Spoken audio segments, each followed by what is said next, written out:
I want to get straight to what the Jolly Roger bot actually does. So Mm-hmm. it replaces, I want you to go into some detail, but as I understand it, it replaces the voicemail on your phone and it screens your calls, whitelists and blacklists people, all these things. Go through what the Jolly Roger actually does. Yeah, certainly, yes. So it's one thing to create a robot that can talk to people over the phone, but I also, fortunately, been working in this industry for a while, and so I've created multiple integration methods. So the robot lives in the cloud.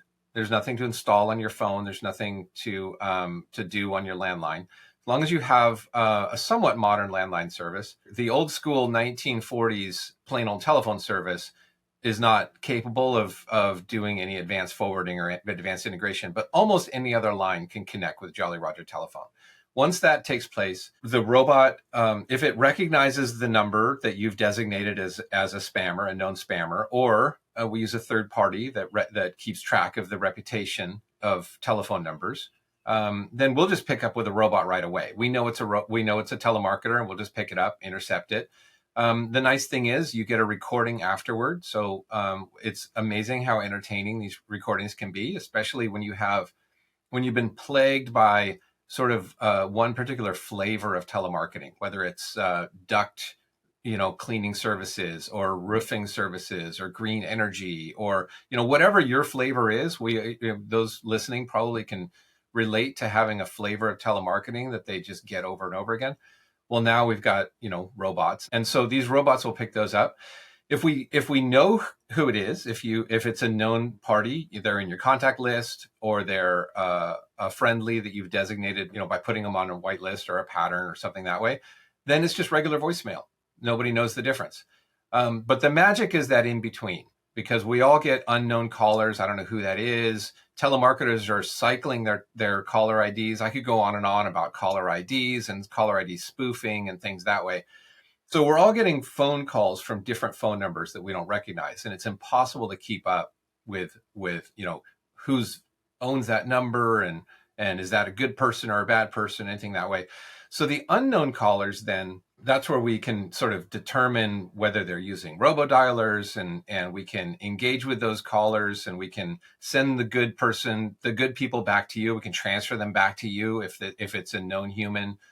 We can take a message if they're a known human. We can let you know, or we can just automatically detect, and we can engage with a robot and keep them busy. And again, you get a recording afterwards. So if it is a message that you need, the robots are friendly, they're engaging, they're patient. They don't make any effort to insult or belittle or degrade the telemarketer. And so they'll just keep that telemarketer on the line as long as necessary, as long as they're ready. And that's how we can plug into landlines and mobile services, Google Voice, a lot of different types of telecom. So whatever phone service you have, we can probably protect it with a robot.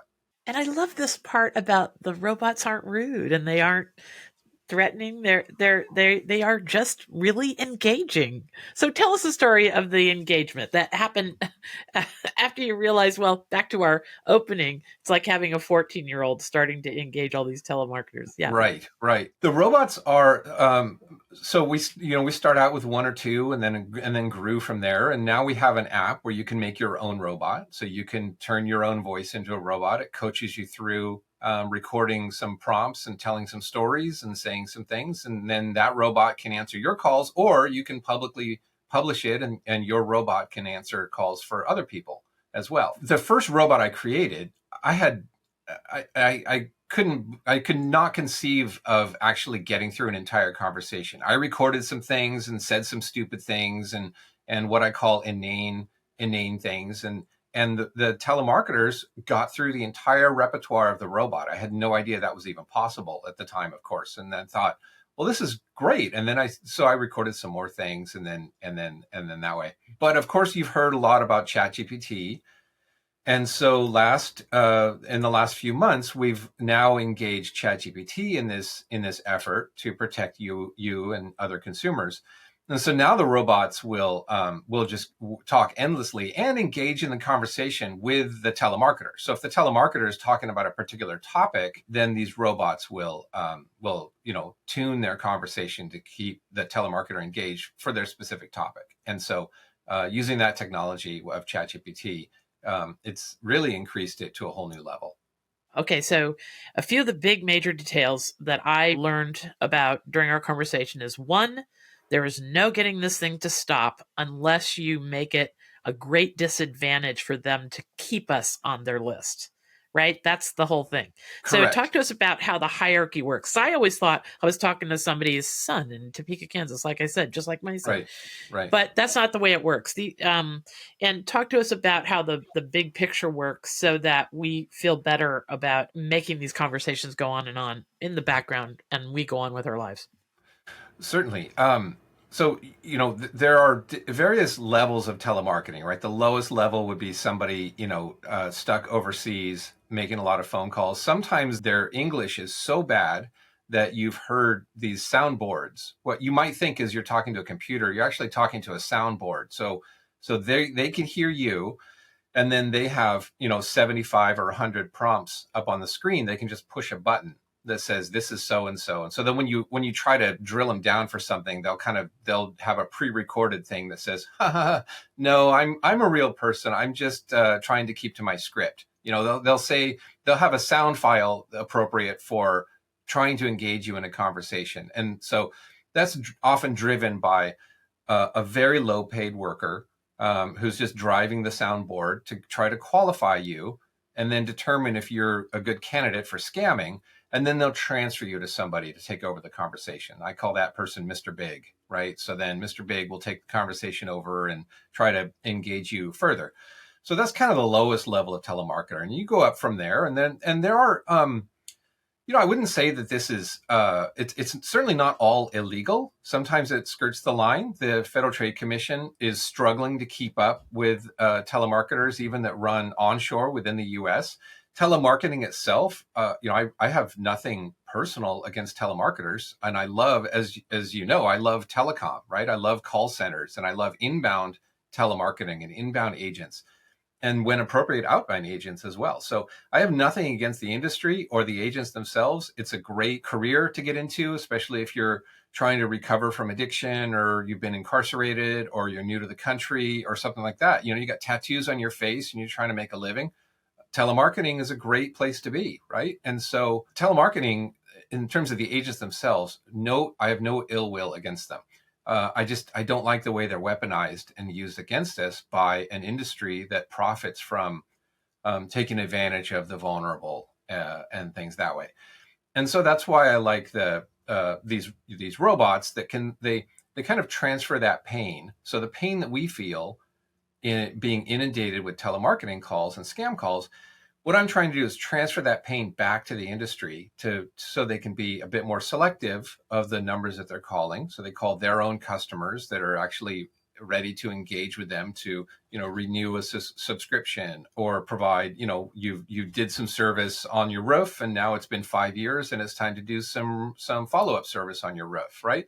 Those, are a legitimate use of outbound campaigns. And so transferring the pain is really is doing that. And then it gives you a sense of revenge, right? It gives you, as the consumer, the person who's been inconvenienced all these years, right? It gives you a sense of empowerment and revenge. And it's really it's a very nice emotional connection to the service, especially when you're listening to the calls and they're entertaining. You can share them. So really, that's my goal, is to make it fun for you, to protect everyone. I have a lot of examples of telemarketers themselves who find it amusing, right? So they're not sure what's going on, or in some cases where they don't have control of the numbers they call, and so they'll call and they'll oftentimes reach the same. We'll get the same call from the same vendor day after day after day. You know how relentless these people are, right? And so they'll get a robot, but it's a random robot. And so I have an example of 7 or 8 calls in a row, just one day after the other, of this agent who's just confused, but also amused and delighted by speaking with a robot. He said, "This is the best part of my day. I don't know what kind of technology you got there, but this is hilarious." So it's a win for everybody in many cases. Although when the telemarketer gets mad, that's very entertaining and amusing in some cases. All right, give us some storyline of how one of these conversations with the Jolly Roger bot goes. Oh, certainly. So the conversation engages, and the robot says something. The robots will sort of sense when the telemarketer is getting suspicious, and so when the telemarketer gets suspicious and tries to press the robot for something, the robot will oftentimes just say something completely inane. It'll be now with ChatGPT, it'll be related to the conversation at hand. So if you're talking about green energy and solar panels, the robot might say something about, I don't know, that it's always cloudy where I am, so I've never really thought that solar would work for me. Or in the case of the old man, it's like, that the green energy is great, but have you tried? I've got this solar powered toothbrush and it glows in the dark, and I love it, and you should really consider maybe bundling this solar powered toothbrush with your service, right? And so the robots, they kind of have a personality that's meant to be somewhat amusing and engaging. It's supposed to be fun for everybody, but also absolutely inane and just completely bonkers. These conversations just get bonkers completely. I had one recently where the robot convinced the person on the phone to sing in the style of Bing Crosby, and to sing your pitch. I'll listen, I'll buy whatever you're saying, but you got to sing to me. You got to sing it to me, right? Because I want to hear about what you got. Anyway, it did. The telemarketer sang the pitch, and so it was. Anyway, it's absolutely nuts. These conversations are crazy.